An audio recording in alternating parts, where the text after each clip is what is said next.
अगर किसी की बात आपको बुरी लगे तो दो तरह से सोचो। अगर वो इंसान आपके लिए इम्पोर्टेंट है तो उस बात को भूल जाओ, अगर वो बात आपके लिए इम्पोर्टेंट है तो उस इंसान को भूल जाओ। हाय गाइस, मैं हूँ सोनिया, आप सबके बीच एक इंटरेस्टिंग कहानी के साथ।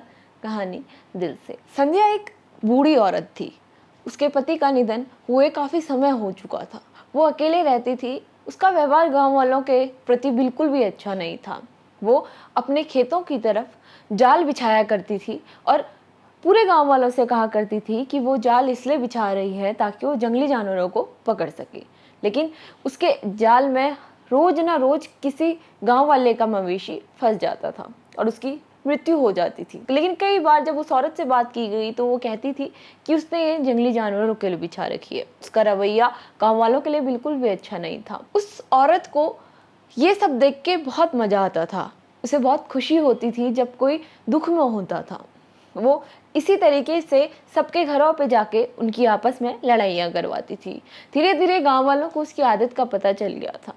अब कोई भी गांव वाला उससे संबंध नहीं रखना चाहता था। एक बार एक आदमी जो अपने कुत्ते से बहुत ज्यादा प्यार करता था, एक बार उसका कुत्ता उस बूढ़ी औरत के द्वारा लगाए गए जाल में फंस जाता है और उसकी मृत्यु हो जाती है। अब वो आदमी मुखिया के पास गया। उस आदमी ने मुखिया से कहा कि आपको इसका कोई ना कोई समाधान निकालना पड़ेगा, क्योंकि हर रोज हमारे पालतू मवेशी या पालतू जानवर उस जाल में फंस के मर जाते हैं। हमने कई बार उस औरत से ये कहना चाहा कि तुम्हारी वजह से हमारे जानवर मर रहे हैं, तो वो इस बात पे ध्यान नहीं देती और दूसरों के लिए चिल्लाती थी और उनसे लड़ाइयाँ करती थी। सारे गांव वालों ने एक समाधान निकाला।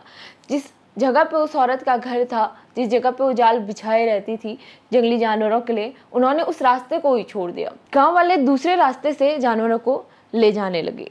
अब जो औरत थी उसको ये बात बिल्कुल पसंद नहीं आई, क्योंकि उसकी आदत ही ऐसी बन चुकी थी कि दूसरों के दुख में उसे बड़ी खुशी मिलती थी। इस बात को बीते हुए काफी समय हो गया था। गांव वालों ने उस औरत से बोलना भी छोड़ दिया था। वो बूढ़ी औरत एक दिन अपने खेतों की तरफ जा रही थी। वो भूल गई थी कि वहां पर उसने जाल बिछाया हुआ था, क्योंकि उसको काफी समय हो चुका था। वो बात भूल चुकी थी। तो वो बूढ़ी औरत खुद ही अपने जाल में फंस गई। उसके पेट के नीचे का आधा हिस्सा वो जाल में फंस गया और वो जाल में फंसी रह गई। वो रात से चिल्लाती रही लेकिन उसके पास कोई नहीं आया, क्योंकि गांव वालों को लगा कि ये तो उसकी आदत है, चिल्लाना उसकी आदत है, लड़ाई करना उसकी आदत है, इसलिए कोई भी गांव वाला उसके पास नहीं गया। वो दिन भर चिल्लाने लगी। तो जब गांव वालों को थोड़ा अजीब लगा तो गांव वाले उसकी तरफ देखने के लिए गए। गांव वालों ने उसकी मदद नहीं की, क्योंकि उसका रवैया, उसका व्यवहार गांव वालों के प्रति अच्छा नहीं था। लेकिन गांव में से एक परिवार था जिसको उसके ऊपर दया आ गई। उस परिवार ने सोचा कि क्यों न इस बूढ़ी औरत की मदद की जाए।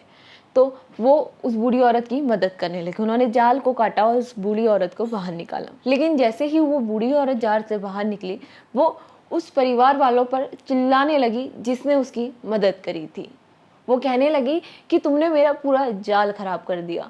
ये जाल कितना महंगा है तुम जानते हो? क्या तुम इसे बिना काटे मुझे बाहर नहीं निकाल सकते थे? इस तरीके से वो उनसे लड़ने लगी। अगर हम किसी भी इंसान को याद करते हैं तो उस इंसान की छवि जब हमारे मन में बनती है तो उसके स्वभाव के कारण ही वो छवि हमारे मन में उतरती है। तो गाइस, अपना व्यवहार सबके साथ अच्छा रखें।